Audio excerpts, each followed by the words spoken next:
Pode já, obrigada. E bom dia para todos. É uma satisfação começar na manhã de hoje, né, uma palestra com uma palestra tão importante para nós, tão atual, um assunto extremamente atual e relevante que a gente precisa aprender, né, e ir um pouquinho mais a fundo. Uma lei que deve entrar em vigor bastante em breve. E para quem trabalha com pesquisa e pesquisas que envolvem dados, né, seja na área de saúde, seja na área de humanas, é extremamente relevante e importante. Eu agradeço demais a disponibilidade da relatora nossa, Ângela Kung, que é sócia do Pinheiro Neto, advogada e advogada, graduada em Direito, especializada em Direito Sanitário, né, trabalha com Life Science, tem uma ampla experiência com pesquisa clínica, estudos patrocinados, e a Nicole também, associada sênior da prática de Life Sciences do Pinheiro Neto, que tem também, vai trazer aqui bastante informação a respeito, né, da Lei Geral de Proteção de Dados. Agradeço o Wallace, que fez a provocação, né, para trazer ambas aqui, compartilhar com a gente essas informações que vão nos auxiliar de fato, né, auxiliar demais a análise dos projetos de pesquisa. A gente tem também, temos os relatores, mas temos também membros da academia, né, da universidade, temos convidados externos. Eu acredito que vai ser extremamente rico. Depois da apresentação da Ângela e da Nicole, a gente vai fazer aí uma rodada, né, de dúvidas e perguntas, vai ser bastante interessante, viu? Agradeço muito mesmo, Ângela, gratidão, não só aqui pela palestra, mas também, né, por toda a ajuda que você nos dá, né, na consultoria jurídica que a gente faz, né, com a Ângela. Obrigada, viu, Nicole? Então, uma boa palestra para todos. Obrigada, Paula. Obrigada, Wallace, pelo convite e pela ideia, né, dessa apresentação.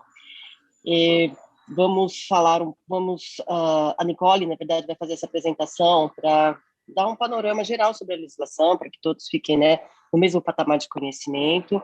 Ela vai focar a apresentação dela nos aspectos da LGPD direcionados aos nossos interesses, né, a área de saúde. Então, ela vai focar nesses aspectos, e eu gostaria de pedir que vocês deixassem as perguntas para o final, e um pedido especial para os relatores do CEP, que se tiverem alguma pergunta, não detalhem situações específicas dos projetos, né? Porque essa apresentação ela ficará gravada e acessível ao público, então vamos preservar a confidencialidade dos projetos. Então, com isso, eu passo a palavra para a Nicole. Bom dia a todos, agradeço a oportunidade de fazer essa exposição aqui sobre um tema bastante importante e que muitas vezes vem cheio de dúvidas, inclusive para a gente que está estudando bastante essa lei desde o começo, ainda não temos todas as respostas.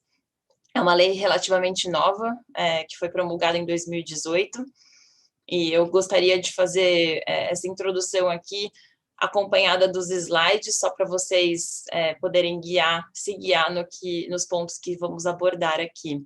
Então, eu vou compartilhar minha tela, só um momento.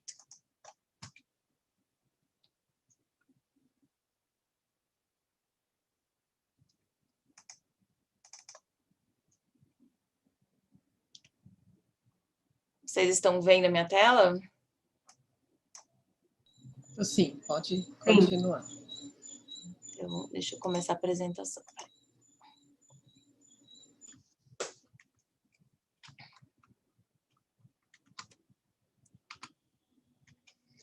Então, vamos começar aqui. Bom, o tema dessa apresentação, ele foi focado, de fato, na aplicação da LGPD para os dados pessoais tratados em pesquisa clínica, né, considerando a nossa audiência aqui nessa apresentação. E a nossa agenda, só para vocês saberem do que vamos tratar aqui, é primeiro uma introdução do tema e dos palestrantes, que eu acredito que a Paula e a Ângela já fizeram essa parte, mas eu gostaria também de me apresentar. Meu nome é Nicole, sou associada sênior do Pinheiro Neto, trabalho na área de Life Sciences, que é uma área dedicada aos assuntos de saúde, assuntos regulatórios envolvendo as indústrias farmacêuticas, indústrias de produtos para a saúde e também algumas indústrias, as indústrias reguladas pelo Ministério da Agricultura.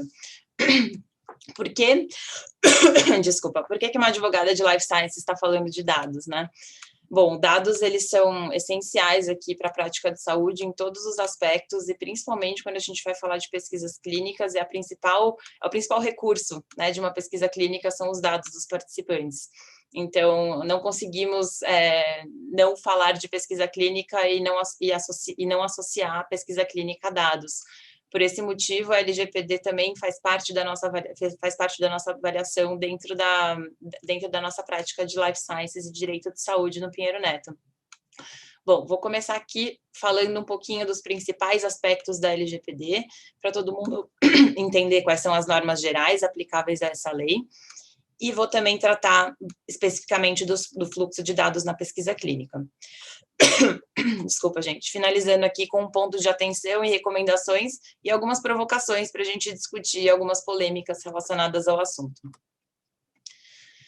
Bom, privacidade, apesar de ser um assunto relativamente novo, de acordo com a LGPD, que é uma lei de 2018, ele não é um assunto novo dentro da pesquisa clínica. Ele sempre foi tratado como um princípio balizador da condução da pesquisa, bem focada na proteção dos participantes, né? Então, ele já foi mencionado como princípio na Declaração de Helsinki, já foi mencionado também como uma boa prática clínica no Documento das Américas. Hoje em dia, a confidencialidade dos dados também é assegurada pela resolução principal de pesquisa clínica, que é a 406, de 2012. E hoje em dia, além de tudo isso, além de todas... 466, né, Nica? Desculpa, 466, ficou um zero aqui. 466 de 2012. E não só isso, dentro do nosso sistema legislativo, a gente tem... tinha o Código Civil, que tratava das questões de pesquisa clínica, e tinha também as questões... gente, vocês estão vendo minha tela mesmo? Porque aqui parou de aparecer para mim, desculpa. Nós vemos a tela na forma de apresentação. Vemos a tela e então o próximo slide, sabe? Na tela do apresentador. Então tá errado mesmo. Só um momento que mas tem que colocar no modo apresentação, né? Agora foi. Agora sim. Então tá.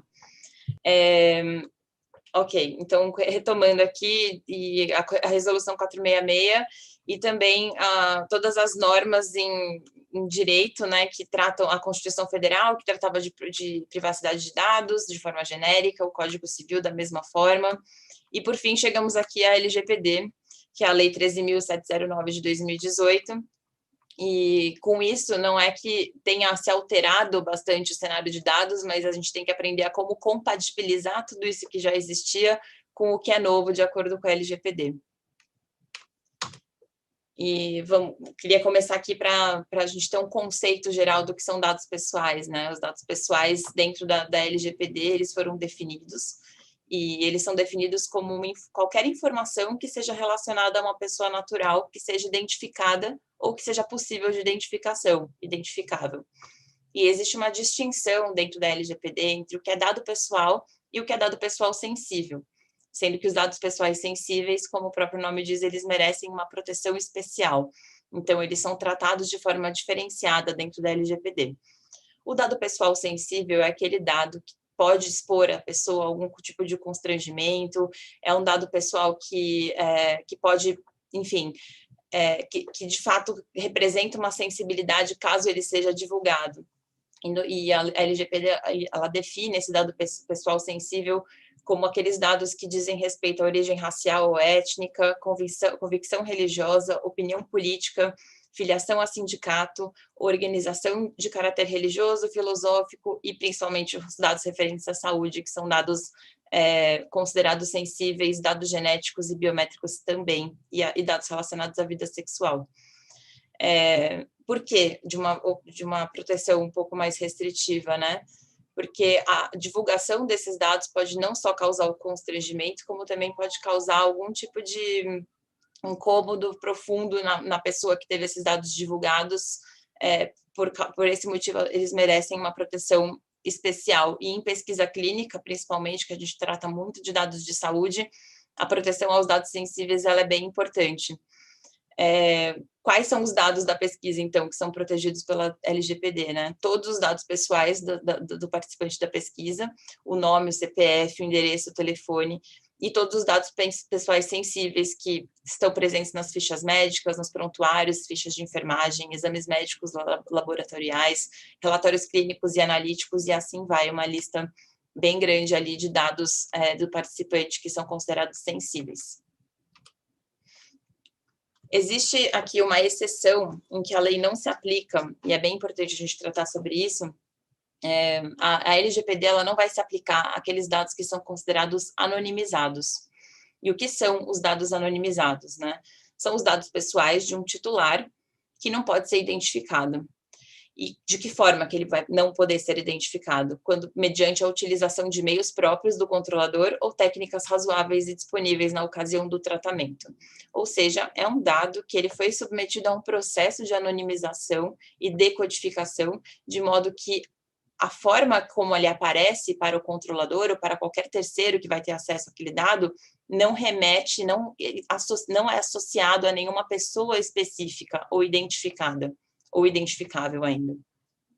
Nesse caso, quando esse processo de fato for realizado e não houver meios de reverter esse dado a uma pessoa identificada ou identificável, estaremos falando de um dado anonimizado. É importante fazer uma distinção aqui entre o que é o dado anonimizado e o que é o dado pseudonimizado, porque ao dado pseudonimizado, sim, se aplicam as regras da LGPD, então temos que ficar atentos. Qual que é a grande diferença aqui? O dado pseudonimizado, ele também não permite a associação daquele dado específico a uma pessoa específica, identificada ou identificado.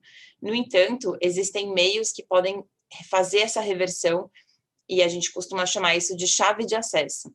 Se existe uma chave de acesso que esteja em poder daquele que controla aquele dado e que, com base nessa chave, ele consegue reverter aquele dado e identificar a pessoa ao qual esse dado se trata, estaremos falando de um dado pseudonimizado ao qual se aplica a LGPD.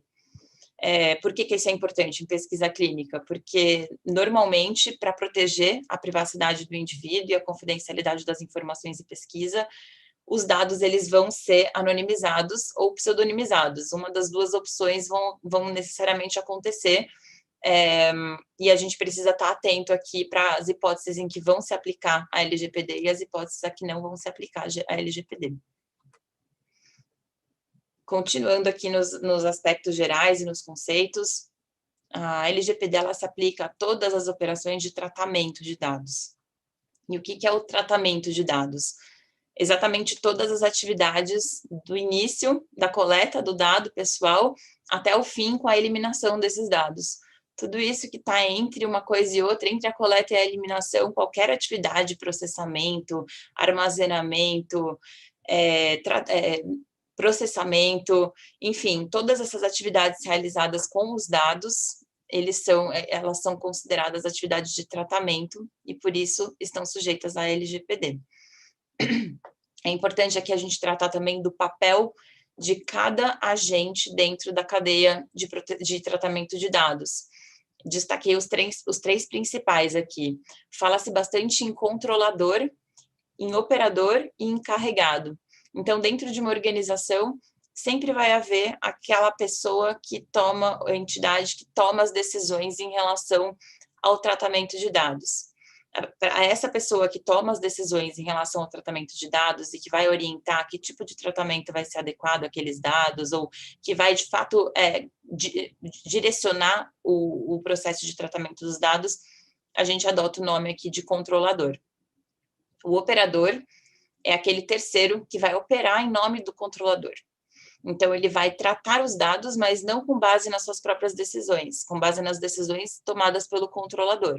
Ele é um terceirizado. E o encarregado é a pessoa dentro de uma organização que vai ser responsável por estabelecer o canal de comunicação entre o titular do dado e entre quaisquer terceiros. Então, o encarregado dentro de uma organização, que também é chamado de DPO, Data Protection Officer, ela é a pessoa que vai ser responsável por fazer toda essa ponte entre e estabelecer todos os mecanismos aqui para garantir que os direitos dos titulares estão sendo respeitados. Fora que nesses agentes faltou falar do principal, né? O principal é o titular do dado, que somos todos nós. Alguns princípios básicos aqui da LGPD, eles vão guiar todas as normas que estão nela previstas. Então, eu vou tratar de cada um deles, porque com base em cada um desses princípios, a gente consegue entender um pouco melhor sobre o racional de cada uma dessas normas previstas na LGPD. Começando pelo princípio da finalidade. O princípio da finalidade exige que os dados eles sejam tratados para propósitos legítimos, específicos, explícitos e informados. Então, tem que haver o respeito a esse princípio para que a gente possa falar em um dado tratado de forma correta.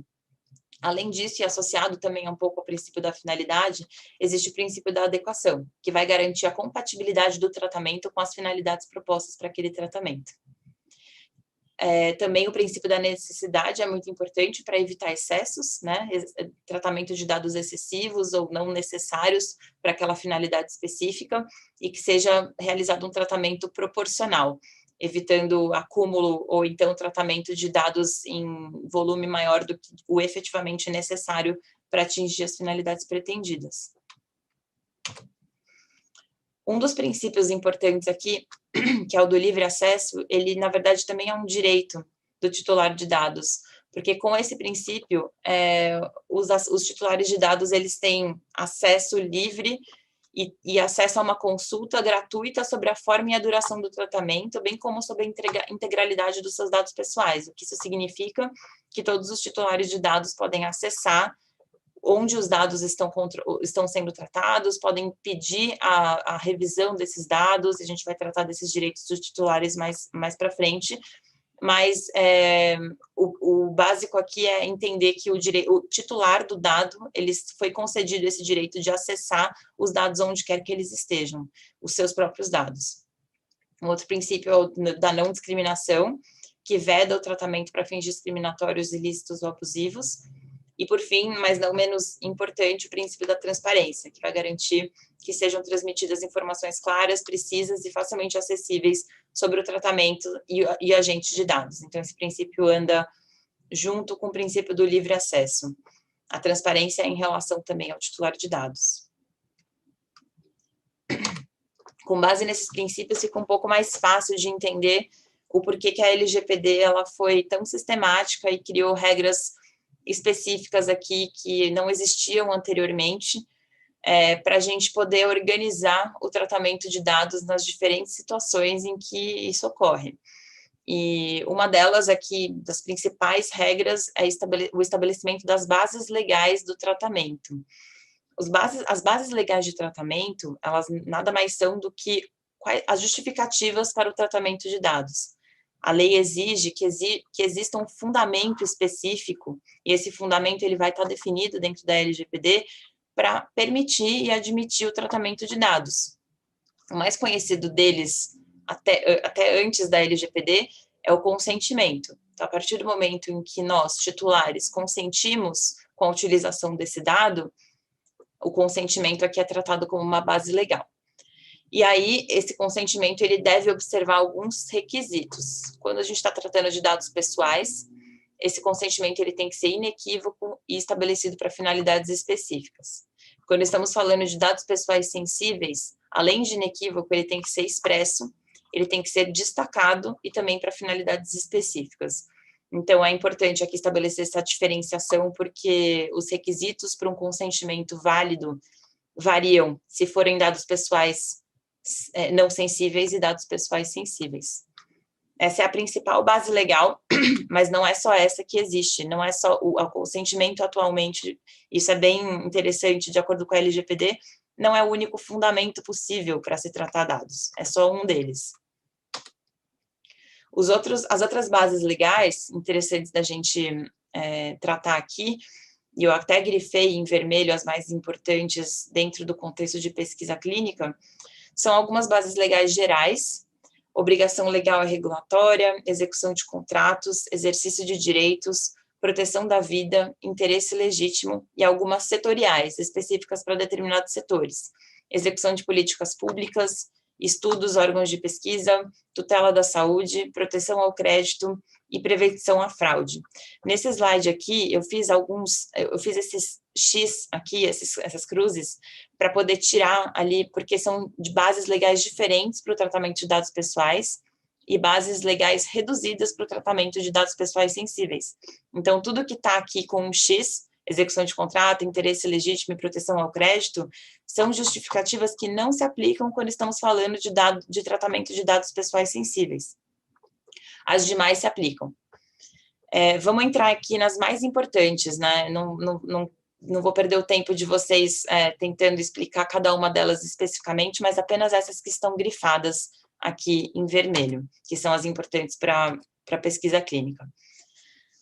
As bases legais mais importantes, então, como justificativa para o tratamento de dados, a primeira delas, acho que é a obrigação legal e regulatória, que é muito frequente, muito utilizada para justificar esse tratamento. E o que significa isso? Quando o tratamento de dados ele for exigido por uma lei ou regulamento, não é necessário consentimento, não é necessário qualquer outro tipo de justificativa para esse dado ser tratado. Ele pode ser tratado especificamente, exclusivamente com base no cumprimento de obrigação legal e regulatória. E um exemplo disso na pesquisa clínica, que eu acho que até foi uma dúvida levantada aqui no nosso bate-papo anterior a essa apresentação, é a questão da submissão dos dados do participante para revisão ética. Existe uma norma, e uma norma de caráter ético, que exige que esses dados sejam submetidos para revisão. Então, com base nessa norma, podemos utilizar essa base legal de tratamento para dizer que estamos cumprindo com uma obrigação legal e regulatória sem necessidade de qualquer consentimento do participante específico para essa finalidade. Outro exemplo importante aqui em pesquisa clínica é quando a lei e a norma exigem que os dados da pesquisa sejam mantidos por um período específico. Então, no caso do pesquisador, os dados precisam ser mantidos pelo período mínimo de 5 anos. O que isso significa? Que para dar cumprimento a essa obrigação regulatória, o tratamento de dados e o armazenamento dos dados por 5 anos vai ser necessário. Então, temos aqui uma justificativa para tratar os dados com base na base legal de obrigação legal e regulatória. Passando para a próxima base legal, estudos por órgãos de pesquisa. E essa é uma base que ela é um pouco discutida, porque o que seria um estudo por órgãos de pesquisa? Aqui a gente poderia tentar caracterizar como qualquer pesquisa clínica poderia haver o tratamento de dados com base nessa base. Legal, mas não é o caso, porque a norma ela definiu os órgãos de pesquisa e ela restringiu qual que vai ser o alcance desse termo. Então, os órgãos de pesquisa, eles vão atingir somente aqueles órgãos que são órgãos da administração pública com finalidades de pesquisa, ou então órgãos e entidades de direito privado sem fins lucrativos. Então, apenas podemos nos utilizar dessa base legal, dessa justificativa, quando se tratar de uma pesquisa ou um estudo realizado por um órgão de pesquisa sem fins lucrativos. E um exemplo clássico disso são as pesquisas realizadas em hospitais públicos e filantrópicos. Terceira base legal mais importante dentro de pesquisa clínica, a questão da proteção da vida, proteção dos interesses vitais, né, do titular dos dados. E um exemplo elementar aqui é quando ocorre um atendimento médico de uma pessoa que está inconsciente, ou seja, ela está incapacitada de dar o seu consentimento para o tratamento dos seus dados naquele momento do atendimento, e por isso a legislação admitiu em caráter excepcional que esses dados sejam tratados com base na proteção à vida. Uma quarta base legal aqui de importante destaque é a questão da tutela da saúde, e ela é bastante discutida pela sua generalidade. O que é tutela da saúde, né? Ainda não temos uma interpretação específica sobre isso na nossa legislação. E a tutela da saúde, o que a gente costuma dizer é que ela representa aqui aqueles procedimentos realizados por profissionais de saúde, serviços de saúde ou autoridade sanitária, que é justamente a diretriz que é dada pela LGPD, e que a gente entende que representam todos esses serviços de assistência à população na prevenção de doença, no tratamento, recuperação e reabilitação de pacientes. Essa base legal ela é bastante utilizada aqui, principalmente para para prestação desse serviço de assistência, a gente teria essa base legal que extrapola aqui a necessidade de um consentimento. Então, dados poderiam ser tratados com base nesse conceito e essa base legal de tutela da saúde, que a gente entende que ainda precisa de maiores interpretações para a gente entender quais são os limites dessa base. Passando aqui, falamos bastante de justificativas, então, de tratamento de dados, dos agentes, controlador, operador encarregado, os princípios que vão reger as operações de tratamento de dados, e não podemos deixar de falar aqui dos direitos dos titulares, né? Os titulares que foram o grande motivo pelo qual a LGPD existe, que é a proteção dos dados desses titulares.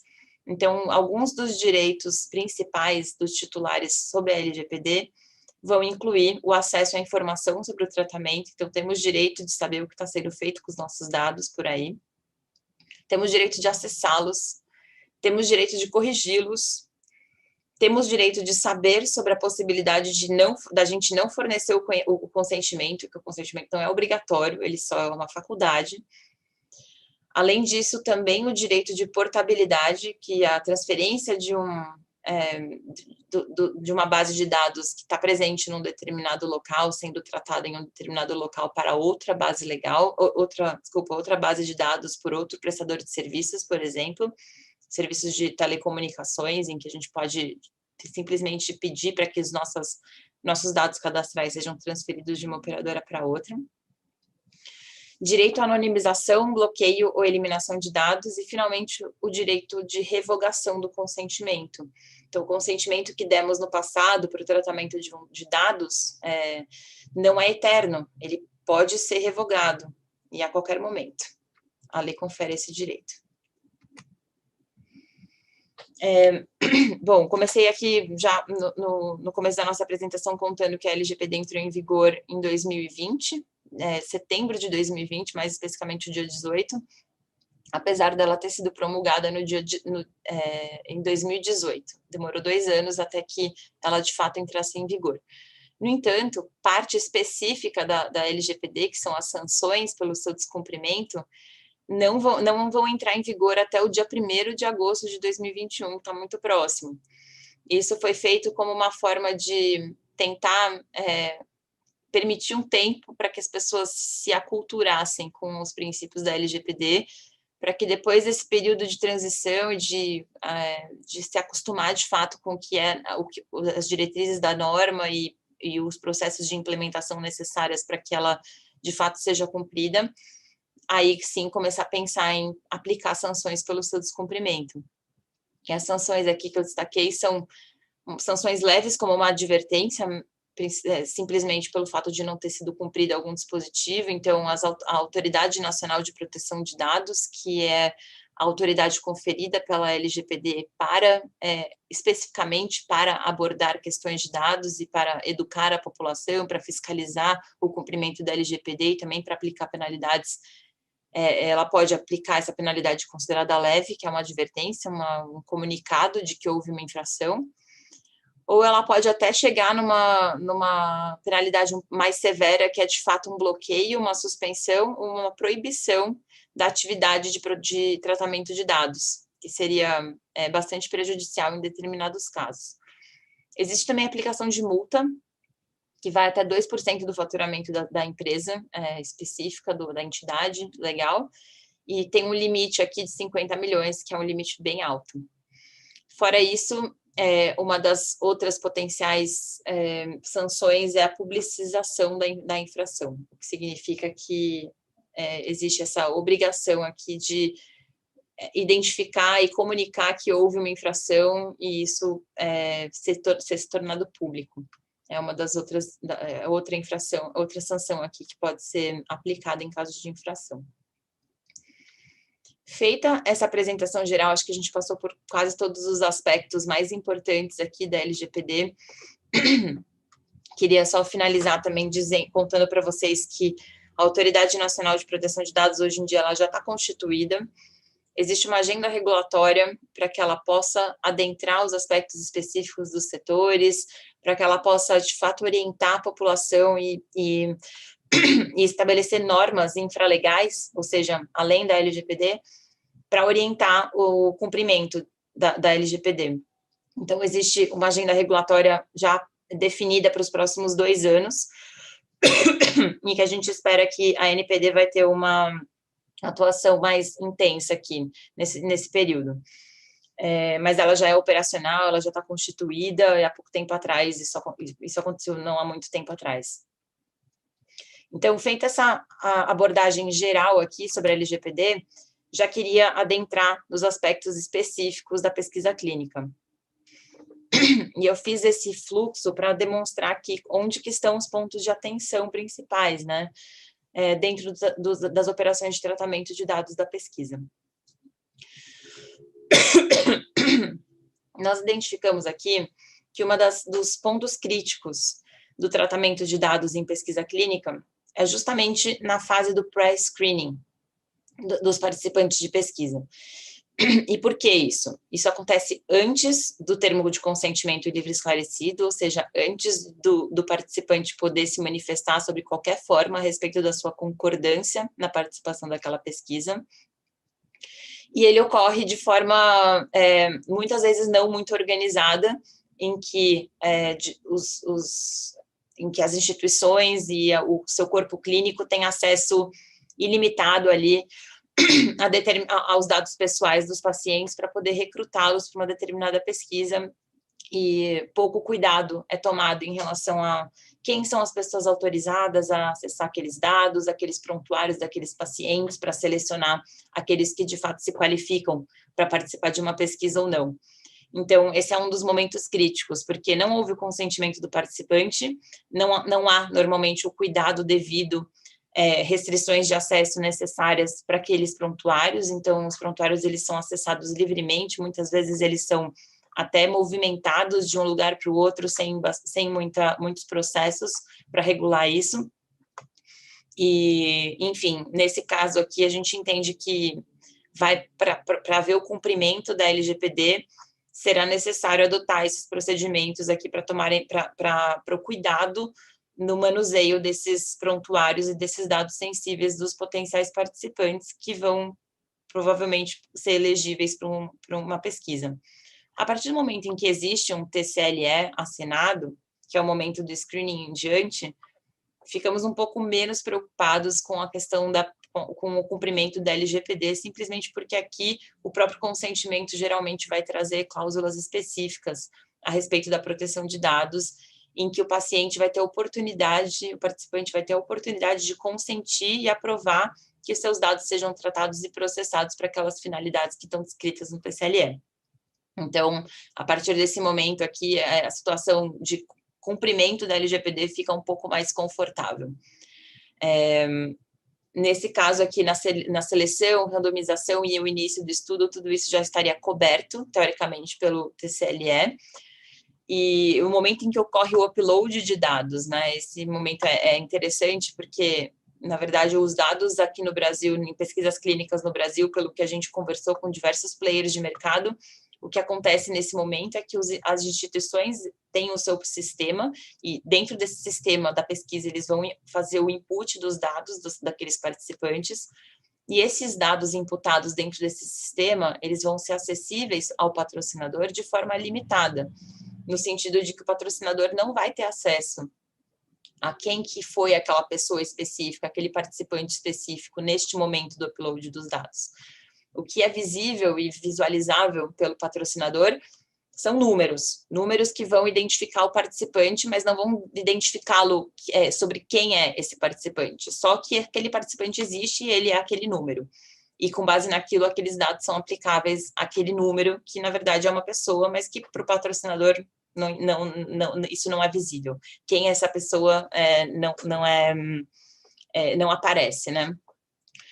E é isso que a gente chama atenção aqui, porque isso pode constituir um processo de anonimização, de modo que o patrocinador vai ter acesso apenas aos dados anonimizados.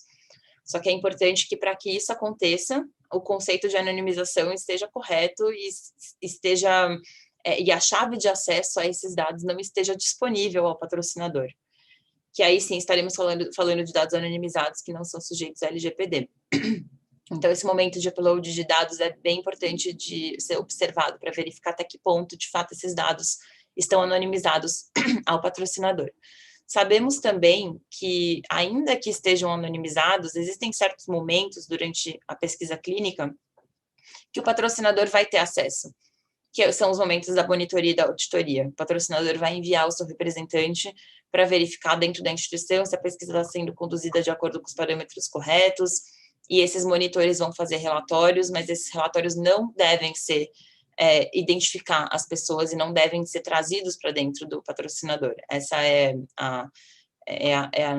normalmente a boa prática aqui de como as monitorias são realizadas. Outros momentos em que esses dados eles poderão se tornar identificáveis é no momento de um eventual reporte de evento adverso advindo da pesquisa clínica.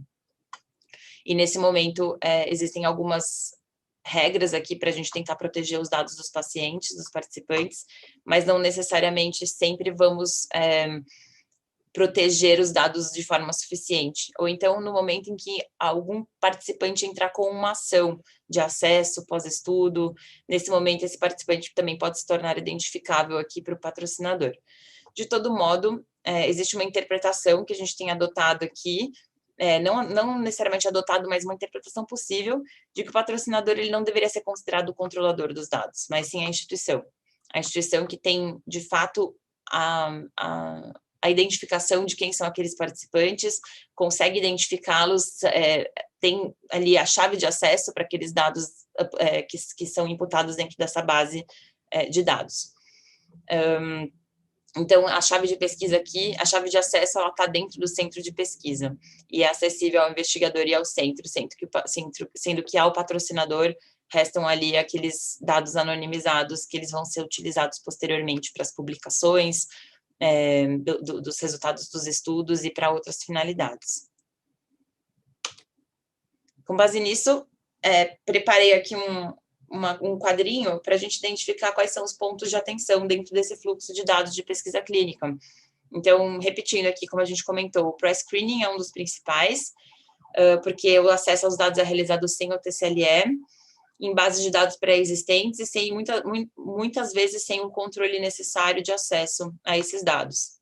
Então, o que deve ser feito aqui para esse risco ser reduzido é uma adequação do consentimento na entrada do paciente dentro de uma instituição ou de um centro de pesquisa e a garantia de acesso apenas por pessoas autorizadas.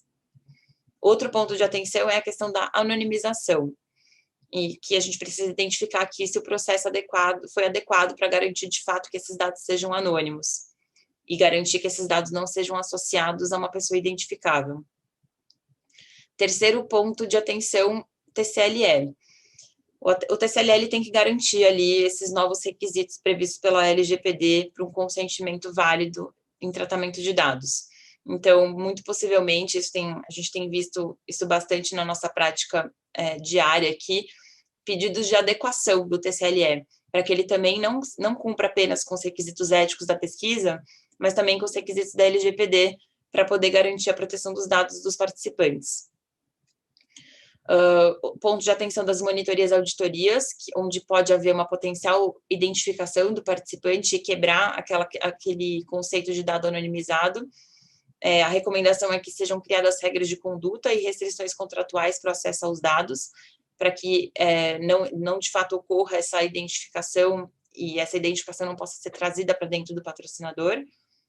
Na questão do reporte dos eventos adversos, onde pode haver uma identificação do participante, uma garantia, a recomendação para evitar esse tipo de risco é garantir que apenas o dado anonimizado seja acessado e reportado.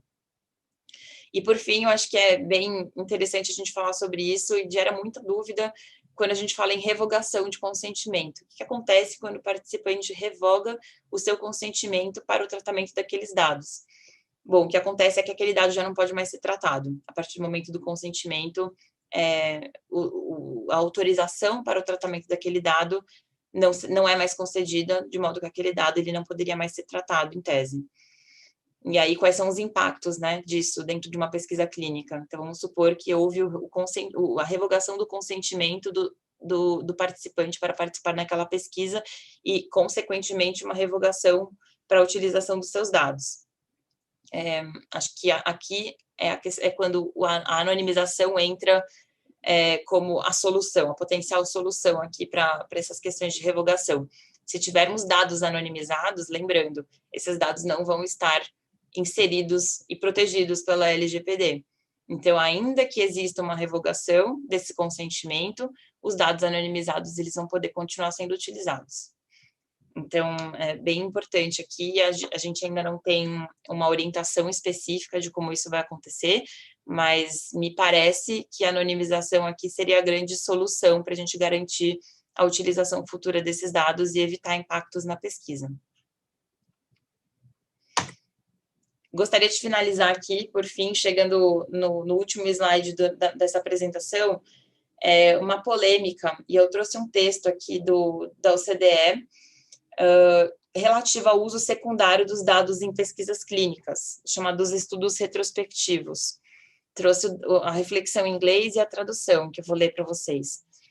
O uso não antecipado de dados pessoais podem também apresentar um risco de que a organização não está sendo totalmente transparente a respeito de suas práticas, ou não está limitando ou obtendo novo consentimento para o uso de dados pessoais. Por outro lado, restrições excessivas podem limitar a inovação que poderia resultar em benefícios sociais ou econômicos.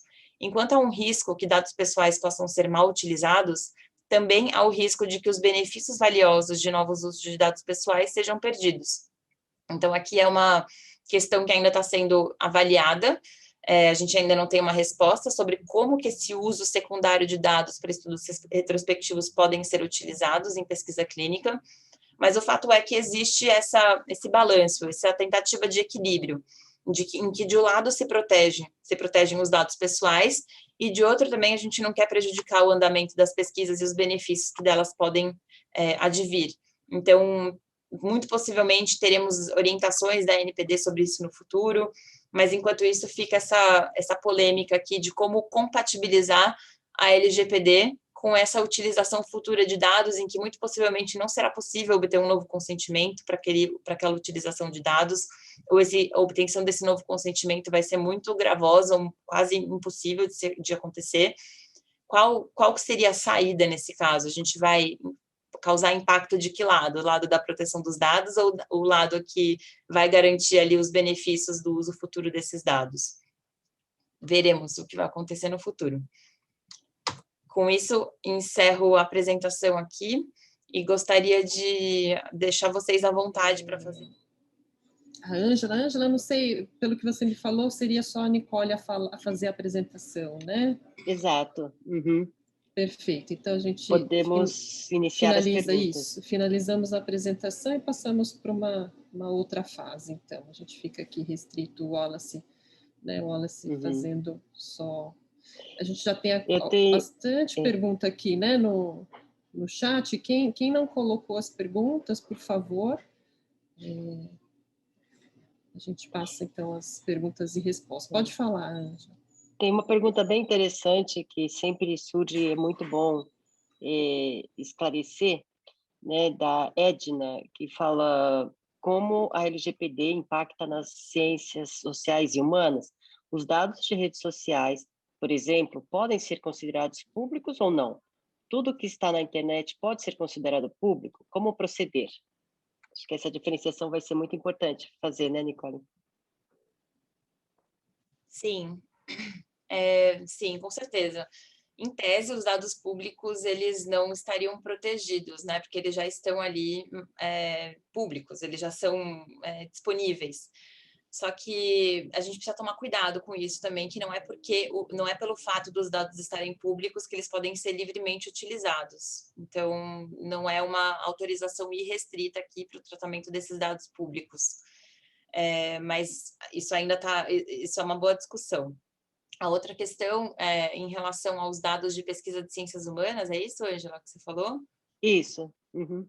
Mas são esses dados utilizados em ciências humanas para fins acadêmicos ou não? Tem essa diferenciação na pergunta? Não me lembro. Fins de pesquisa, Nicole. Para fins de pesquisa também? Fins de pesquisa. Tá, porque aí é um gancho legal para a gente tratar de uma das exceções que ainda não foram muito debatidas dentro da LGPD, tá? Que a LGPD, em tese, ela também não se aplica aos dados pessoais que são utilizados exclusivamente para fins acadêmicos. Isso está expresso na norma. No entanto, a norma reservou a utilização desses dados e disse, exigindo que se apliquem às bases legais. Ou seja, ela eliminou a aplicação da LGPD, mas não completamente. Ainda precisam ser observadas as bases legais para a utilização de dados, para que o tratamento desses dados para fins também acadêmicos seja considerado legítimo. Isso é bem interessante, a gente está estudando sobre esse assunto, mas, de fato, ainda não teve nenhuma grande repercussão aqui dentro das discussões que estão em andamento da LGPD, até que ponto a gente pode se livrar da LGPD no tratamento de dados pessoais para fins acadêmicos, ou seja, estudos, teses de mestrado, dissertações de mestrado, de teses de doutorado, esse tipo de situação aqui não está muito claro ainda até que ponto a LGPD vai interferir. Uhum. Agora, diferente, né, numa situação, porque assim, é bom diferenciar que o dado que está público, né, que foi publicado de alguma maneira e que todos têm acesso, não significa que ele possa ser usado de qualquer maneira. Então, vamos supor, por uma obrigação legal, né, que é a lei de transparência, os salários dos funcionários públicos são publicados, né, são divulgados por uma questão de transparência para o público, né, afinal de contas é o dinheiro público e o governo precisa prestar contas. Isso não significa que eu possa pegar toda aquela informação que é publicada no jornal, catalogar, criar lá uma base de dados e vender essa base de dados para falar, olha, esses funcionários públicos têm X poder aquisitivo, esse daqui o Y, e vender essa base de dados. Então, eu não posso pegar um dado que está público e tratar por uma outra finalidade comercial, por exemplo, e só porque a origem era lá de uma fonte pública, tá? Então, é muito importante diferenciar isso. Sim. Não é porque é público que você não precisa tem liberdade, observar os outros princípios, tem finalidade, boa-fé, interesse público, isso tudo ainda vai regular aqui como que esses dados vão ser tratados, sempre respeitados os direitos dos titulares. Posso dar Mas meus dados são publicados, empresas entram em contato comigo, dependendo do meu poder aquisitivo, para me oferecer serviço. Comigo acontece também, Laércio, eu fico bem brava com essas situações, porque eu recebo ligações o dia inteiro que eu nunca quis receber, nunca pedi para receber, ligações de spam. E aí, de fato, essa questão é um direito nosso pedir para que esses dados não sejam tratados, é um direito do titular. Então, mesmo que o dado esteja público, o titular tem o direito de pedir para que esses dados não sejam mais tratados daquela forma. Chega a ser abusivo às vezes, eu fico bastante irritada. Eu vou fazer o papel de secretário aqui, só para... Porque o Gil está com a mão levantada. Não, isso, imagina. E tem uma pergunta aqui do Mauro também, né? Isso. A do Mauro já foi respondida. Tá bom. Se o Mauro quiser fazer depois outra pergunta oralmente, fica à vontade, Mauro. Gilles, por favor. Bom dia a todos, para quem eu não dei bom dia. Na verdade, eu fiquei um pouquinho em dúvida em relação ao penúltimo slide que você apresentou, que eu até escrevi aí, referente àquela questão da anonimização. Quer dizer que se você está num projeto de pesquisa clínica, você anonimizou, mesmo que o participante queira sair, os dados ficam? Se os dados estiverem anonimizados, de acordo com a definição de anonimização, né, que é a impossibilidade de reversão desses dados a uma pessoa identificada ou identificável, sim, esses dados não são protegidos pela LGPD e eles podem ser utilizados, porque eles deixam de ser dados pessoais. Nicole, eu queria fazer aqui um parênteses. Eu queria fazer um parênteses porque eu também ia fazer a mesma pergunta que o Gilles fez. E eu até tinha anotado aqui, a Ângela talvez possa ajudar a gente nisso. Eu entendo que pela LGPD, essa revogação do consentimento não é retroativa. Mas a minha pergunta, se a Ângela puder ajudar, ou você mesmo, será que não seria pelas legislações da 466 e das ciências sociais? Ou seja, a gente já teve essa discussão várias vezes, né, entre nós aqui. Quando um participante da pesquisa revoga o seu direito, o seu consentimento de participação, o pesquisador tem a obrigação ou não tem a obrigação de eliminar os dados anteriores? Eu entendo que pela LGPD, não. Mas a minha pergunta é, será que as outras resoluções não são mais restritivas do que a LGPD nesse ponto? Existe uma orientação, Wallace, da CONEP sobre isso, inclusive, naquele manual de pendências, em que ela vai tratar do que fazer, né, nesse caso em que há o consentimento, em que há a revogação do consentimento. E essa orientação, ela reforça esse fato de que, de fato, não retroage, os dados anteriores, eles podem ser mantidos, o que não pode acontecer é eles continuarem a ser tratados a partir da data da revogação. E essa revogação, no caso, é uma revogação, a gente está tratando aqui de TCLE, tá? Uma revogação do TCLE de forma genérica, que é diferente de uma revogação específica relacionada a dados. A gente tem que verificar a que nível essa revogação aconteceu. É uma revogação em que simplesmente o participante não quer mais participar da pesquisa? Ou é uma revogação completa, ele inclusive não quer mais que seus dados estejam presentes dentro da pesquisa?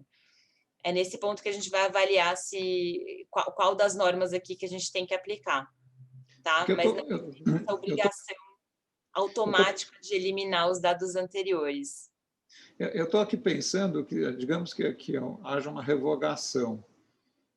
O dado coletado, ele para naquele momento. Como você disse, não pode mais ser tratado daí para frente. Mas como ele está anonimizado, como é que fica? Quer dizer, o dado da pesquisa fica truncado, certo? Até um certo ponto, porque você obrigatoriamente para de fazer o segmento da pesquisa clínica e aquele dado vai ficar incompleto dentro das estatísticas que a gente fizer. Isso é meio complexo, né? E só para isso, eu vou passar para o Mauro já, mas fizemos a gente falou isso na última plenária, né?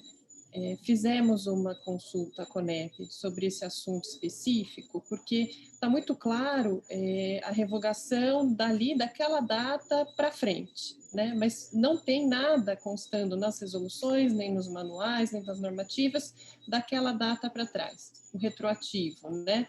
O retrospectivo. E aí a orientação da CONEP foi que os estudos passassem a constar no TCLE esse item, exatamente esse item. Se eu, participante, decidir me retirar do estudo, eu autorizo a utilização dos dados já coletados, dados prévios, sim ou não?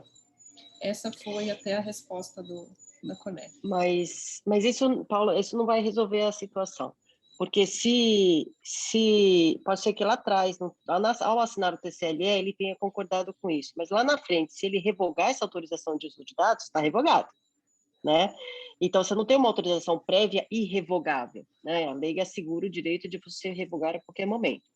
E eu também acho que essa não é uma questão que vai ser regulada por lei ou pela CONEP, vai depender muito de cada pesquisa e do estágio em que que a revogação foi dada. Então, vamos supor que se um participante ele está na pesquisa, os dados dele que interessam para a pesquisa já foram coletados, certo?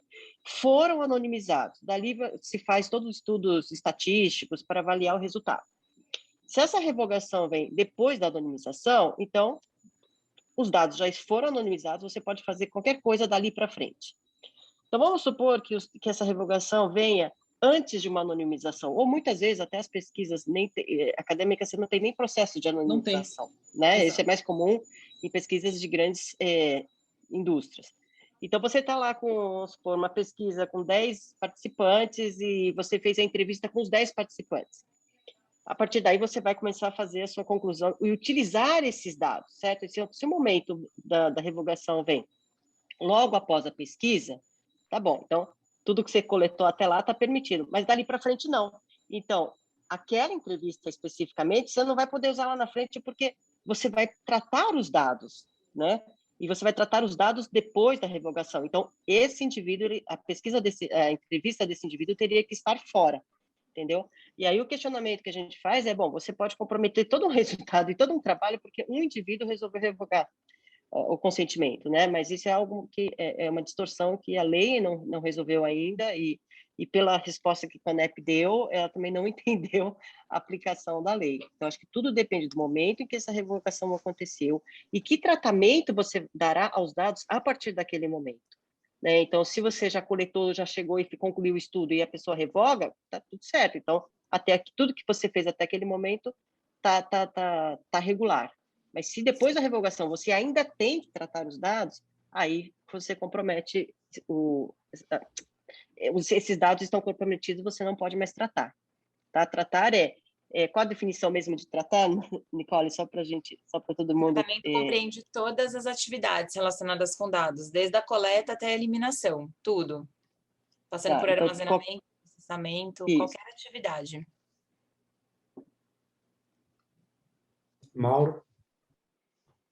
Eu tenho duas perguntas. Umas perguntas aqui. Essas perguntas suas, Mauro, foram respondidas já? Se você colocou no chat? Não, foram várias respondidas, mas eu confesso que eu tenho tentado há muitos meses entender a LGPD, mas talvez por um problema pessoal eu tenho dificuldade de entender a LGPD.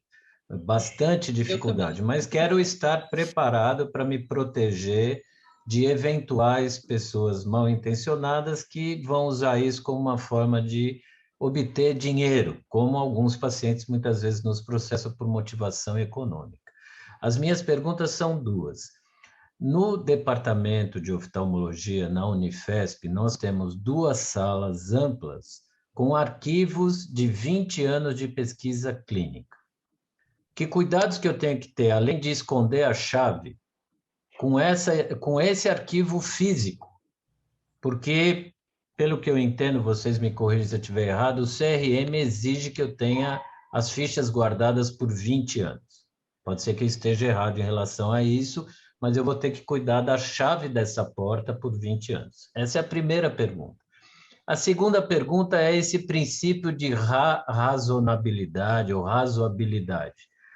Ou seja, a semana passada a gente viu o Fleury invadido por um hacker por 3 dias, 4 dias. Então, imagino que esse hacker ultrapassou o princípio da razoabilidade de proteção de dados. Mas isso não é claro para nós.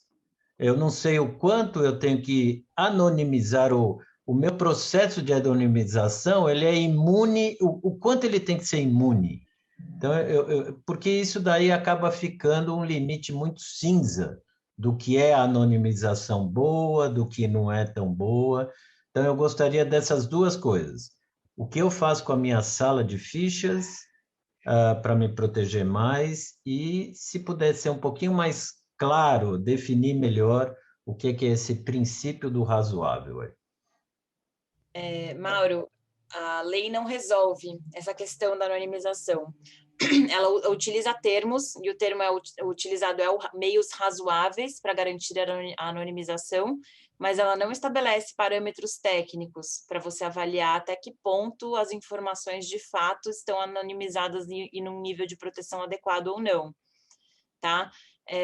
Não temos esse parâmetro, é só, de fato, esse guidance do princípio da razoabilidade aqui. Então, o que é razoável, até que ponto um hacker utilizou de meios, ele conseguiu facilmente ter acesso àqueles dados, ou ele teve que, de fato, empenhar ali esforços que não são razoáveis comparados com a técnica normal, para a gente identificar ali uma situação ou outra. Isso é bem complicado, porque dificulta aqui a gente estabelecer esse parâmetro específico que você procura, para entender até que ponto um dado está anonimizado ou não. O que eu posso te dizer é que nada é irreversível.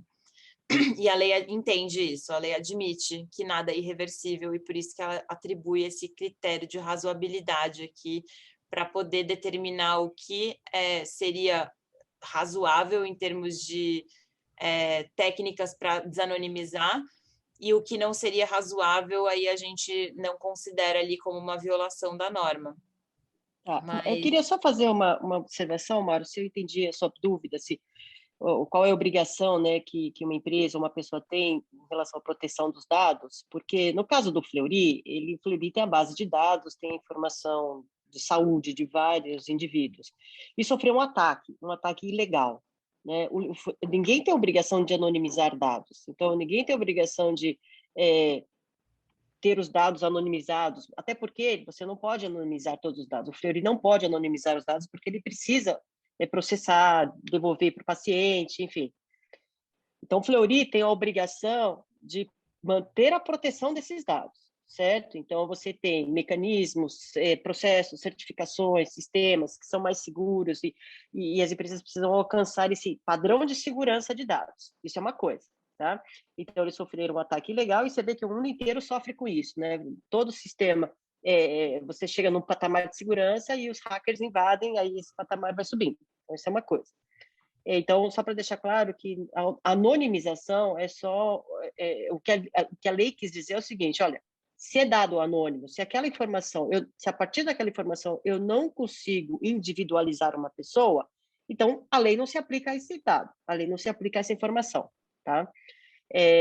Então é isso. Ninguém tem obrigação de anonimizar, mesmo porque eu preciso da base de dados com todas as informações lá. A outra questão a respeito da sua sala lá, com os processos e as pesquisas, aí a gente está falando de uma outra coisa. Ali é um dever de guarda, né? Então, para cada tipo de informação, a legislação vai estabelecer por quanto tempo você precisa guardar esses dados. Então, o CEP também tem uma obrigação de guardar esses protocolos, né, os processos, o médico, o prontuário, etc, etc.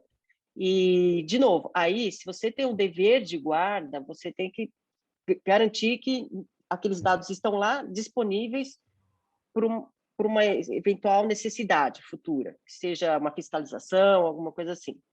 E você não pode dar acesso a esses dados para terceiros se você não tiver autorização. Então, quando você guarda e armazena uma informação por obrigação legal, você tem que armazenar e não pode deixar que ninguém use os dados que estão lá dentro, né?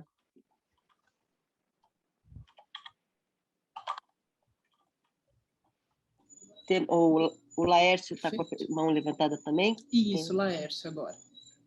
Olá, boa tarde, pessoal. Excelente, eu queria agradecer, Nicole e Ângela, sempre as informações. Realmente, Mauro, obrigado, viu, você. Eu pensei que só eu estava com dificuldade de entender você. Eu me sinto mais à vontade agora de falar. Realmente é uma área, essa terminologia jurídica, né? Razoável, bom senso, num país como o Brasil, fica tão nebuloso, fica tão interpretativo. Eu tenho uma pergunta.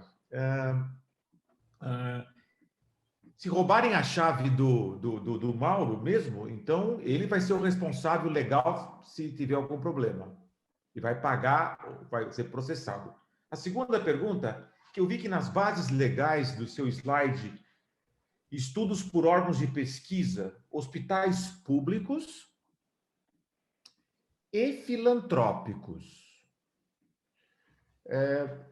Nós sabemos que existem alguns hospitais filantrópicos que fazem pesquisa e muitos que não são filantrópicos e que fazem pesquisa. Como é que fica agora isso? Pessoal, muito obrigado. Bom, essa é a falha, né, dessa base legal, porque é uma base legal que se aplica apenas aos estudos que são realizados por entidades públicas ou filantrópicas. Ela não é aplicável a estudos realizados por entidades não filantrópicas. Então, para esses estudos, teremos que utilizar outra base legal. E aí, a base legal adequada seria a base legal do consentimento.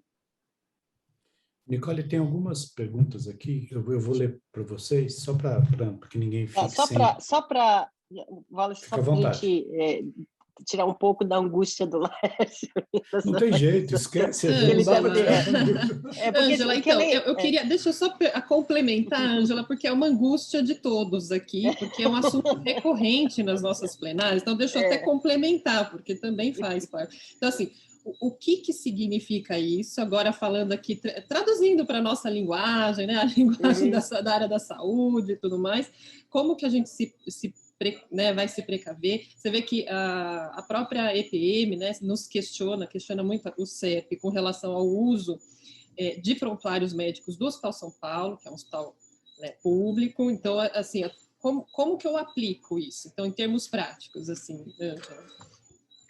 Pois é. Essa base legal, quer dizer, quando a gente fala em base legal, a gente está falando o que a lei permite, né? Então, você tem uma previsão na lei que permita você fazer alguma coisa. Então, essa base legal que permite que fala que... Qual que é a regrinha mesmo, Nicole? Como que é a regra, a base legal para pesquisas por hospitais filantrópicos A base legal é que você pode utilizar esse fundamento de tratamento de dados quando, na hipótese de estudos realizados por entidades da administração pública ou entidades privadas sem fins lucrativos. Essa é a base legal. Exatamente. O que significa isso? Essa base legal, ela permite que hospitais públicos e hospitais filantrópicos utilizem dados pessoais para fins de pesquisa sem obtenção de consentimento dos participantes, tá? Dos participantes para usar o dado. Então, a lei, ela cria uma exceção, né? Base legal é quando é que você pode usar os dados sem o consentimento, né? Porque se não tem uma base legal, o consentimento ele é obrigatório. A base legal aí de hospitais públicos e hospitais filantrópicos diz o seguinte: para pesquisas conduzidas por hospitais públicos e hospitais filantrópicos, não precisa obter consentimento. Você pode ir lá e usar o dado, dar tratamento aos dados sem obtenção de consentimento, tá?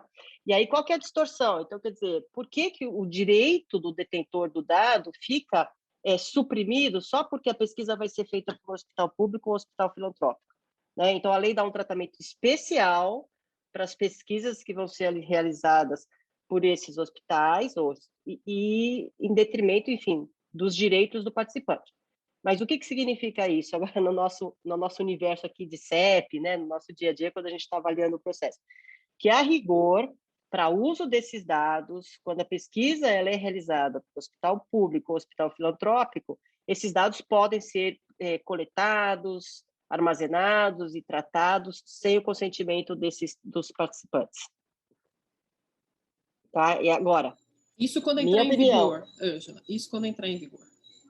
Já está em vigor isso. O que não está em vigor... Isso pode. Já está em vigor, pode. O que não está em vigor é se o uso for feito de forma errada, em desacordo com a lei, aí você não vai ter, por enquanto, a aplicação da norma. Né? Mas acho que é importante... Wallace, isso é bem disruptivo, né? Assim, não, mas calma. É como calma. se... Só um pouquinho. É como se... Não, eu acho que tem um mal entendido aqui, Ângela. Isso só se aplica ao pré-TCLE.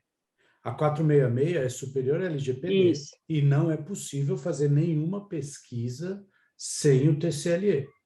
O que a LGPD está discutindo, como a Nicole colocou, é a gente poder ter acesso a quem vai ser convidado para a pesquisa, ou seja, o pré-TCLE. Me corrija se eu estiver errado. Exato.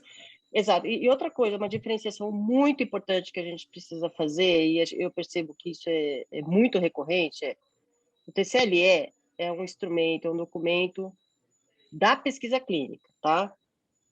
O consentimento para uso de dados é uma outra coisa. Tá? O TCLE vai contemplar o uso de dados também, mas o TCLE é um instrumento da pesquisa, a partir do momento que um participante ingressa na pesquisa, certo? Ele assina, ele entrou na pesquisa. E essa diferenciação que você fez, Wallace, é realmente muito importante. E eu acho que é o que precisa ser diferenciado.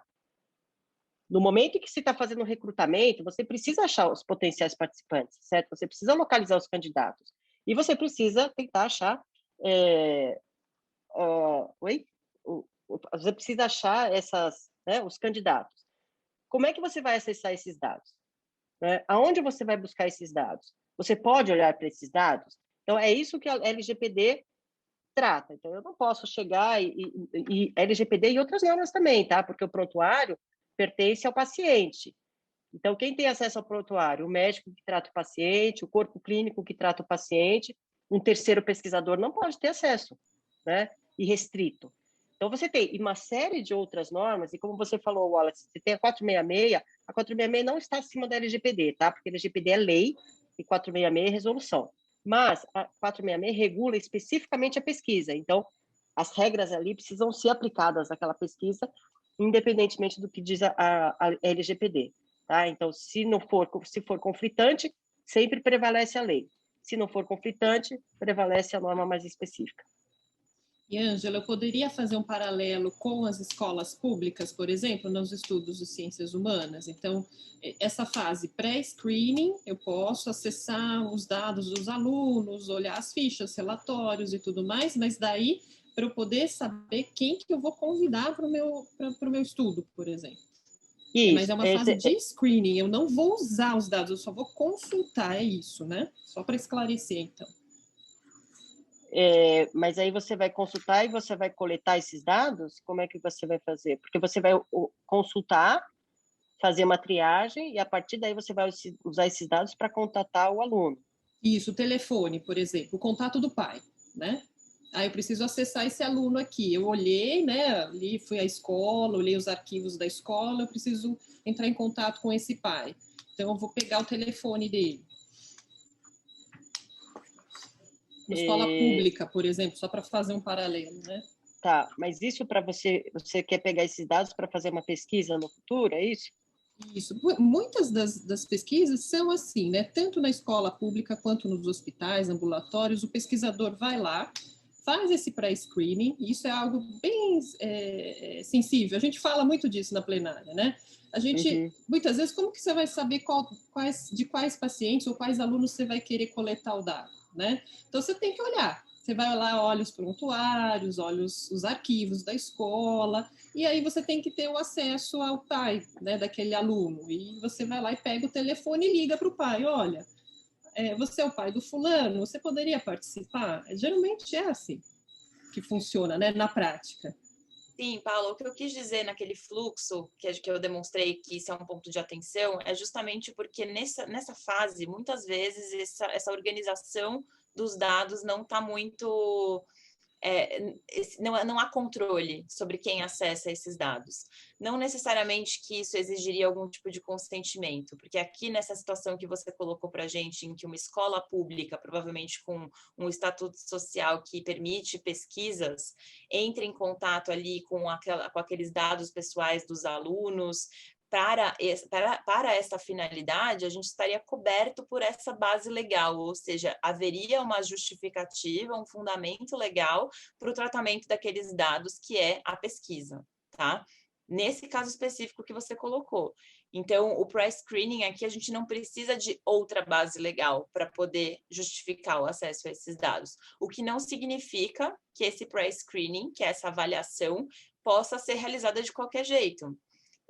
É necessário manter ali um controle para evitar que pessoas que não estejam autorizadas a utilizar, a acessar aqueles dados não acessem, para ter o cuidado de, quando possível, deixar os dados pessoais mais sensíveis não disponíveis.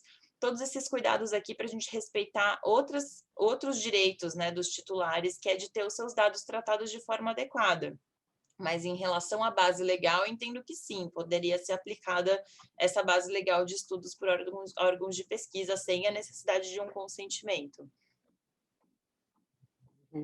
Tá? E só Paulo, eu vi aqui uma outra pergunta no chat. Eu vi uma outra pergunta aqui no chat, só para deixar claro que eu acho que tá havendo aqui algumas dúvidas recorrentes nesse sentido. Quando a gente fala em base legal, o que a gente está dizendo? Quando é permitido utilizar dados, tá? Então, pensem que existe uma proibição, uma vedação. Ninguém pode usar o dado do outro, tá? A menos que... Aí vem as bases legais que permitem esse dado. Haja um consentimento escrito, seja uma pesquisa realizada por instituição pública, instituição filantrópica, a menos que você tenha que cumprir uma obrigação legal, né? A menos que você tenha que, por força de um contrato, utilizar os dados, em qualquer circunstância. Então, entendam como bases legais como o fundamento para utilizar os dados, né? Então, se você não tem consentimento, você não se encaixa em nenhuma base legal, você não pode usar o dado, tá? Porque tem aqui uma pergunta que eu vi que a interpretação foi contrária, entendeu? Base legal como proibição. Não, a base legal são as circunstâncias em que você pode usar um dado. Circunstância geral, consentimento. Outras circunstâncias que a lei, que a LGPD deixa você usar o dado sem o consentimento. Se você tem que cumprir uma obrigação legal, por exemplo. tá? Então, só para deixar claro essa diferenciação. Mauro, antes de você fazer, deixa eu só pegar algumas perguntas antigas que não foram respondidas do chat. Uma delas veio da Edileia, que perguntou se existe alguma particularidade, e isso é sobre, que eu me lembro, é sobre a retroatividade da retirada do consentimento. Se existe alguma particularidade quando essas análises são baseadas em imagens do participante. Ou seja, ele retirou e a imagem já foi oferecida. Essa imagem tem que ser retirada do banco de dados ou não?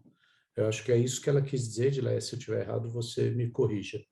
Tá? O João Carlos, eu vou aproveitar porque eu acho que são semelhantes. O João Carlos Batista falou que quando o indivíduo revoga o TCLE, ele acha difícil que esse indivíduo continue na pesquisa, porque acabou o rompimento de confiança no indivíduo com o pesquisador, na verdade, ou com o responsável pela pesquisa. Vocês poderiam comentar isso, Ângela e Nicole?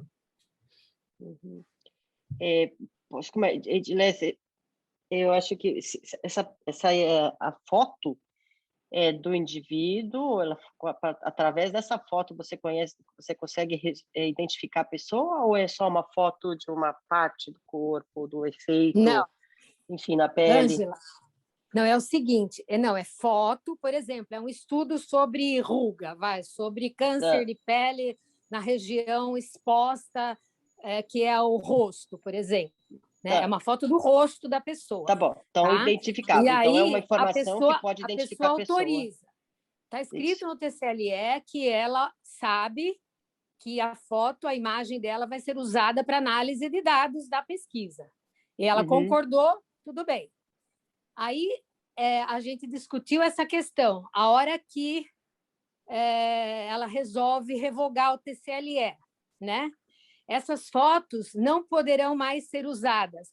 Mas, se você colocou lá, você concorda aquilo que você falou. A solução que foi dada foi aquilo que a Paula falou. Você concorda que as suas imagens sejam usadas a posteriori, por exemplo? Sim, não. Se ela assinalou sim, mas depois ela revogou o TCLE, não adiantou nada, certo? Não adiantou nada ela ter escrito sim no TCLE. É isso que eu entendi da sua fala. Exatamente. Que se ela autorizou que as imagens dela fossem usadas para a finalidade da pesquisa, após ela ter resolvido que ela não quer mais participar. Eu concordo com esse colega que falou sobre a perda do vínculo de confiança, mas isso eu entendo que é para você continuar querendo ter acesso ao participante depois que ele revogou.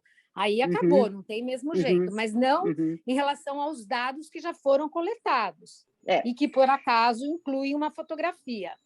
Então, é isso que eu não entendi. Pela LGPD, dá a entender que você pode usar aqueles dados, não é isso? Enquanto o consentimento de uso de dados não for revogado. Tá, se ela revoga... Se a gente está falando de consentimento. Tá? Uma coisa ela pode revogar o TCLE, ou seja, quando ela revoga, ela está saindo da pesquisa, certo? Sim. Porque aquele é o documento em que ela assina concordando em aderir, e é o documento também que garante que ela se retire a qualquer momento. Sim. Tá? O TCLE também vai tratar questões de uso de dados. Tá? Então, se ela se retira da pesquisa, a solução que a Conep diz é o seguinte, então coloca lá que ela concorda que os dados continuarão sendo usados. Ok. Eu posso até ter isso no TCLE, não tem problema, e tenta garantir aí que, mesmo depois da revogação, os dados vão continuar sendo utilizados. Só que, se esse participante revoga o TCLE e depois fala, e eu também não quero que você continue usando os meus dados, aí você tem que retirar essa imagem. Tá? Aí vamos supor, esse seu caso está ótimo para a gente usar como exemplo, para ficar claro. Então, ela revogou o TCLE, aí no segundo momento ela fala, também não quero que use a foto do meu rosto. Tá. Então, ela vai e revoga o consentimento, ela revoga o consentimento para uso dos dados, tá? Mas e se ela não fizer isso? Se ela revogar só o TCLE? E o TCLE diz que você vai continuar usando os dados, você continua usando os dados, tá? Agora, uma outra situação, você tirou a foto e tudo mais, só que para efeito da sua divulgação de resultados, você não vai usar a foto do rosto, você vai usar a foto de uma pequena parte da pele. Não, você não vai usar para análise do dado, aquela foto vai ser transformada em número, vai ser transformado numa escala, entendeu? Tá. Aí, então, vamos lá. Então, você começou com a foto, mas só que para efeitos da conclusão das suas pesquisas, você vai pegar essa imagem e vai transformar aí em escala ou qualquer coisa assim. Se a partir daí esses dados são anonimizados, se a partir disso você não consegue mais, a partir da transformação, você não consegue mais voltar naquela pessoa, são dados anonimizados. Então, você está livre para usar, entendeu? Ah, tá bom. Entendi. Então, eu acho assim que uma solução para esses estudos clínicos que você tem várias visitas é você já ir anonimizando a cada visita. Você entendeu? Por exemplo, Sim. Você cria uma planilha e você olha aquilo, você já faz a análise que você precisa, já anonimiza e acabou. Você não vai... Eu acho que é uma solução para... Isso pode ser uma solução... Para poder usar depois, entendeu? Isso é uma solução para alguns tipos de pesquisa, mas para pesquisa com medicamentos, por exemplo, onde você tem obrigação de relato de eventos adversos para as autoridades, Sim, claro, aí você não pode ter um processo de anonimização completo, porque você precisa, eventualmente, chegar naquela pessoa, né? Então, depende de cada pesquisa. Sim, claro, mas se for, pelo que eu entendi da discussão, anonimizou, pode usar, é isso, certo? Isso. Certo. Nós temos mais 10 minutos. 10 minutos, né? Tem uma pergunta aqui no chat que o Gilles, eu não sei se ele já entendeu, que ele falou assim, quer dizer que se eu quiser fazer pesquisa no meu trabalho, a LGPD não se aplica, é o contrário, né? Mas acho que a Ângela é o contrário, já explicou. Foi por isso que eu fiz, Tá. Aí o Mauro estava com a mão levantada e eu também tenho uma dúvida depois. Eu me autoescrevi. Não, tá, deixa eu já passar para o Mauro, né? Mas só dando um paralelo também da dúvida da Edileia, é porque a gente tem recebido também muitas pesquisas com gravação de entrevista com o participante, né? Porque agora as pesquisas são online, né? Então, muitas delas são online. Então, tem também essas particularidades. A gravação, né? Se ela vai ficar disponível mesmo depois da revogação, tá? Mas não é dúvida, não. É só para comentar mesmo. Mas aí, vamos lá. Só para, porque eu acho que como é recorrente, acho que vale a gente estressar algumas coisas, e Nicole, você pode me complementar ou me corrigir se for o caso. Você tem a gravação, o participante se retirou da pesquisa e retirou o consentimento para o uso dos dados pessoais. Essa gravação precisa ser eliminada da base de dados, da base de dados do pesquisador. Mas se essa gravação ela já foi transformada em alguma informação estatística anonimizada, ela segue. Agora, se essa gravação é algo que vai ser utilizado na continuação da pesquisa para outros fins, aí ele não pode mais. Tá? Ele realmente precisa eliminar tudo. Mauro? A pergunta é bem simples, até por causa do tempo. Essas pesquisas epidemiológicas que a gente faz e que muitas vezes eu tenho que divulgar o mapa da região e publicar, inclusive, como é que eu selecionei os locais onde eu selecionei pacientes, né, sujeitos. Como é que eu vou fazer com pesquisa epidemiológica? O próprio IBGE, eu uso dados do IBGE, onde eu defino todas as residências numa rua, eu uso uma técnica que a gente chama clusterização para selecionar os domicílios. E algumas revistas de epidemiologia, elas pedem para eu publicar a foto de clusterização. Como é que eu vou agir em relação a estudo epidemiológico? Mas essas fotos, essas informações são de regiões, certo? Mapas. Pode até ter residências. Mapa de uma rua, por exemplo. Mapa de uma rua não é dado pessoal. A LGPD, ela fala especificamente de dados pessoais. O que são dados pessoais? Dados que são capazes de individualizar uma pessoa. É que da casa, né? Da pessoa mora naquela casa. Você pode até individualizar a casa, mas ali você não chega numa pessoa, certo? Então, é só dados pessoais. Está falando do seu dado, do meu dado, tá? Então, a minha informação da nome, idade, religião, enfim, não estamos falando de casa, não estamos falando de cidade, estamos falando de dados pessoais, dados de indivíduos. É que, na verdade, não me interessa o imóvel, né? É quem mora lá dentro. Mas os estudos epidemiológicos, eles nunca vão revelar que fulano, ciclano, beltrano, tem a doença. Ele vai fazer um estudo de região, prevalência de doenças, isso não tem nada a ver com dados pessoais. Você pode, eventualmente, partir de pesquisas e entrevistas locais, mas tudo aquilo não está levando os dados pessoais para o resultado final. Tá? Antes da minha pergunta, então isso quer dizer que o CEP não é considerado dado pessoal? Porque às vezes a gente tem essa dúvida também nas nossas... CEP, eu digo Código de Endereçamento de rua, Pessoal. Né? Individualmente, não. Estava achando que estava falando do comitê. Não, o CEP, quando ele é associado a uma pessoa, ele é um dado pessoal daquela pessoa. Da mesma forma que o seu endereço é um dado pessoal seu, quando ele for associado a você. Entendi. Tá bom? A minha pergunta agora, posso falar, chefe? E tem o José Carlos Batista, né, que colocou várias perguntas, queria ver se ele foi contemplado nas respostas. O José Carlos está aqui, Oi, se quiser usar o microfone, pode usar, pode perguntar. Bom dia a todos. Eu fui, durante 12 anos, coordenador de um CEP de um grande hospital em São Paulo, e que tinha muitas pesquisas clínicas.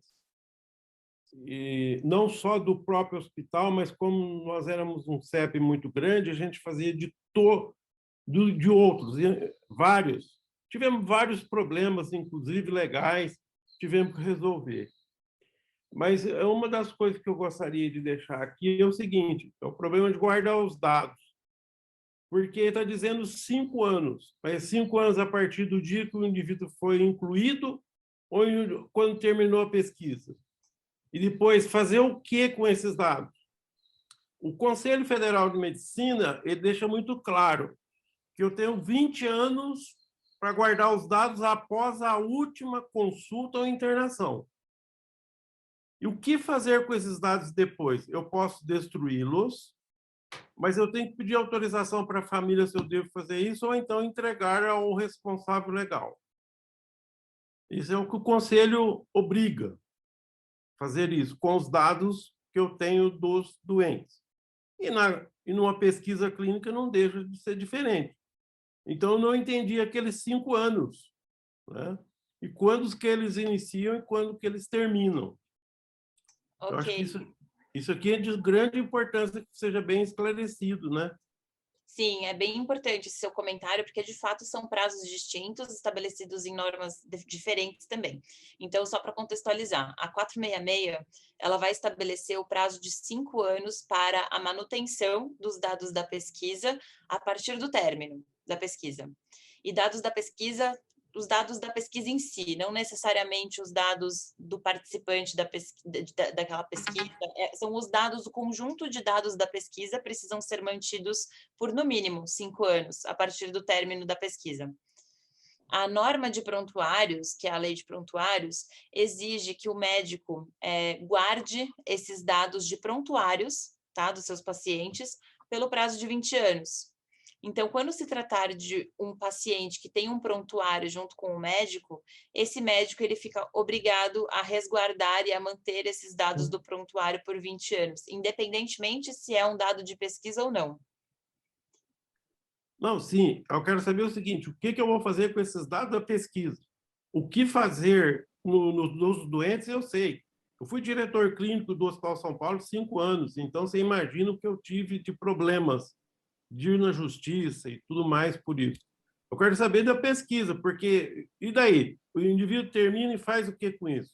Ele guarda por quanto tempo? Ou ele pode desprezar esses dados a partir do término da pesquisa? São os 5 anos que eu comentei agora. Esse é o período mínimo que os dados da pesquisa precisam ser guardados a partir do término da pesquisa.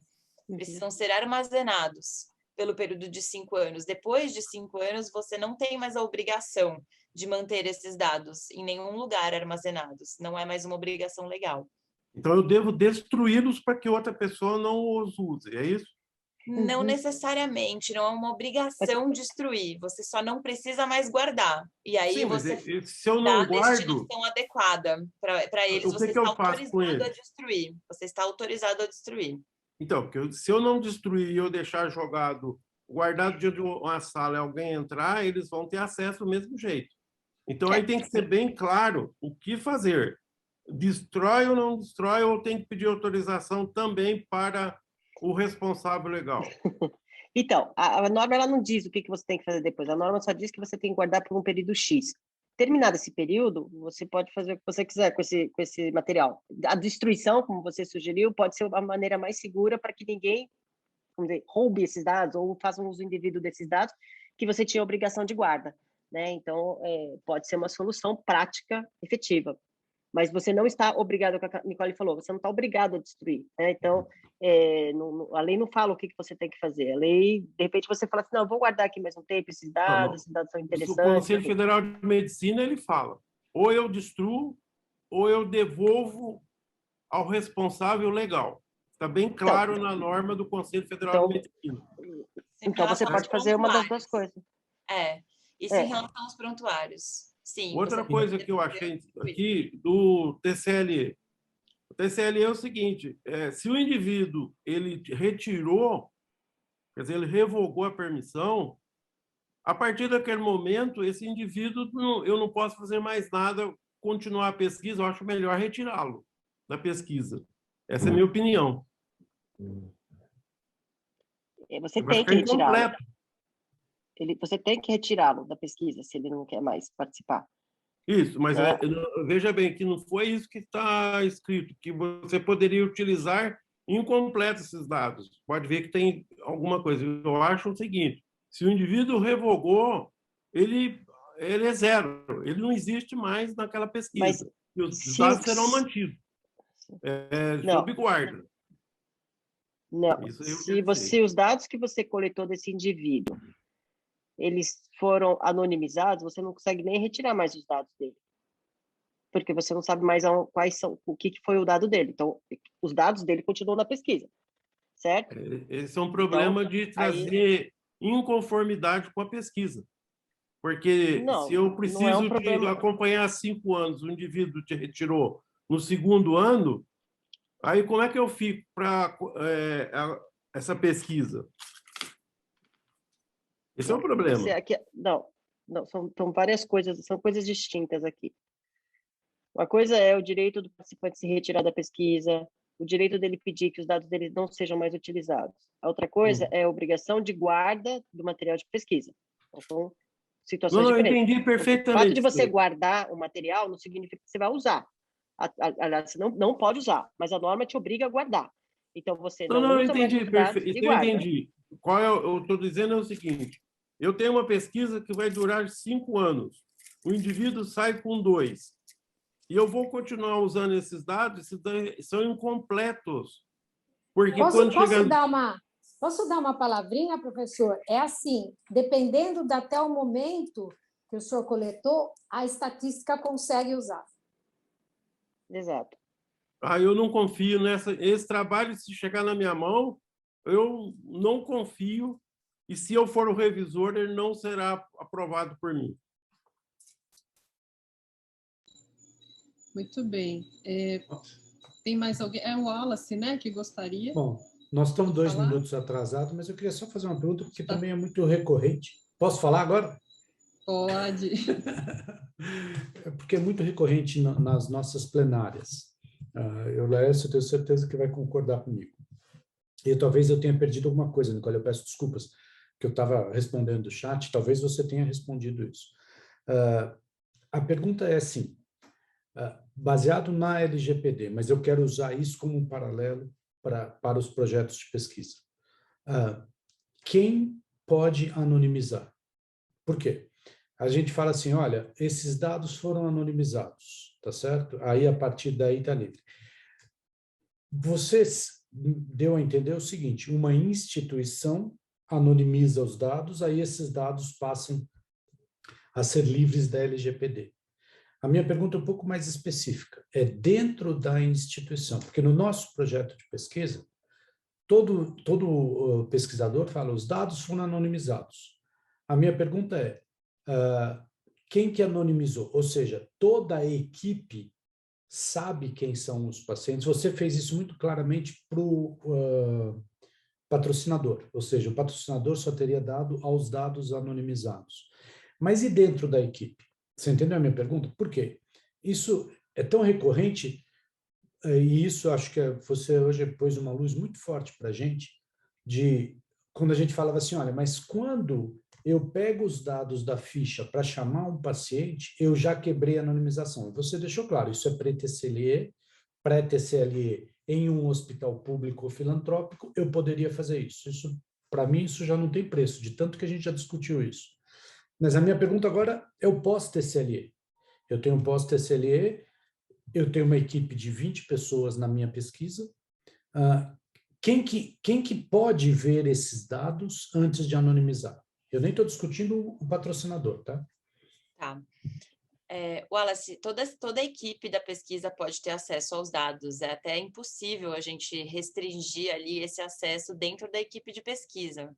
O que se busca aqui com essas normas da LGPD é que pessoas que não estejam envolvidas com a pesquisa tenham acesso a esses dados. É natural a gente esperar que dentro da instituição, do centro de pesquisa, a equipe que está participando da pesquisa tenha acesso ao paciente, aos dados deles e tudo mais. Então, não existe um limite aqui dentro dessa equipe específica para pesquisa de quem pode acessar esses dados. Aí você perguntou também quem que pode anonimizar. Quem quer que esteja em controle dos dados pode fazer anonimização. Bom, Paulo, agora é para você encerrar. Acho que elucidou, né, Wallace? Nossa, quanto a gente discutiu isso, a gente também não sabia se podia ser da equipe, se tinha que ser de fora da equipe, um dilema, a gente não sabe, a gente quer, naquela ânsia, né, de proteger o dado, tudo, a gente ficava nesse dilema, né, puxa, pode ser da equipe, e aí partindo daí, porque assim, a gente exige, quando se aplica a isenção do TCLE, a gente aplica hoje o termo de compromisso de uso de dados, que é o TCUD, vários CEPs estão adotando e tudo mais, em que a pessoa descreve bem qual é o dado, quem que vai anonimizar, como que vai ser feito, a pessoa que está cedendo, né, a instituição que está cedendo os dados, né, olha, estou cedendo, ela assina também, estou cedendo esses dados para essa pesquisa em específica, tudo, mas a gente ficava muito nesse dilema, porque as equipes de pesquisa, muitas vezes é o orientador e o aluno, né, então assim, puxa, eu não tenho uma terceira pessoa que vai fazer esse processo de anonimização, é uma planilha de dados, né? Então, vários itens aqui realmente nos elucidou bastante, o acesso ao prontuário médico, principalmente nos hospitais, alguns, não tirando o Hospital São Paulo, mas também muitas pesquisas de ambulatórios e UBSs aqui em São Paulo também eram uma questão muito importante, às vezes foi levantado até por relator nosso falando que não, que na verdade nas AMES, nas UBSs é vedado o acesso, isso eu não sei se de repente varia de unidade para unidade, mesmo sendo pública, né? Então tem unidade que veda o acesso, não pode, né? Então realmente a gente às vezes lida com, é difícil, né? Você também ter uma regrinha tão clara assim para todos os projetos de pesquisa, né? Então algumas coisas assim realmente vão fazem diferença, né? Mas é isso, olha, eu agradeço demais a participação, né, de todos que puderam vir, que puderam estar presentes. Tenho certeza que muitas vezes, né, nesse momento, ou a LGPD se encaixa e é uma dúvida muito particular do projeto de vocês, mas com certeza, se não for nesse momento, é de projetos futuros, né, que vai fazer parte aí da nossa vida diária de pesquisa. Eu agradeço demais a Ângela, a Nicole, pela palestra extremamente esclarecedora, né? Nos ganhou aí vários dias e horas das plenárias, né? Que a gente ficava debatendo. Agradeço demais também, gratidão aos relatores presentes, né? Que também ficam, né, nessa angústia, né, nas dúvidas que a gente coloca. E acredito que foi especialmente importante, né, para quem está ali lidando com a avaliação dos projetos, e muitas vezes a gente levanta as dúvidas, os pesquisadores às vezes nos questionam, nossa, mas por que o relator está perguntando isso, né? Mas é porque é um cuidado muito grande e as coisas estão mudando, é isso que eu chamo muito a atenção dos pesquisadores, muitos nos procuram, as coisas estão mudando, os participantes estão cada vez mais esclarecidos, No CEP, a gente recebe cada vez mais e-mails de participantes de pesquisa, perguntando do projeto, questionando o projeto, questionando o termo de consentimento, querendo o contato do pesquisador. Então, eu acho extremamente importante que a gente esteja atento às novas leis, às novas regras, né, até para que a gente possa proteger o participante e proteger o pesquisador também. Então, muito obrigada, viu? Obrigada mesmo. Paula e Wallace, muito obrigada aí pelo convite, pela ideia de promover essa conversa. Eu acho que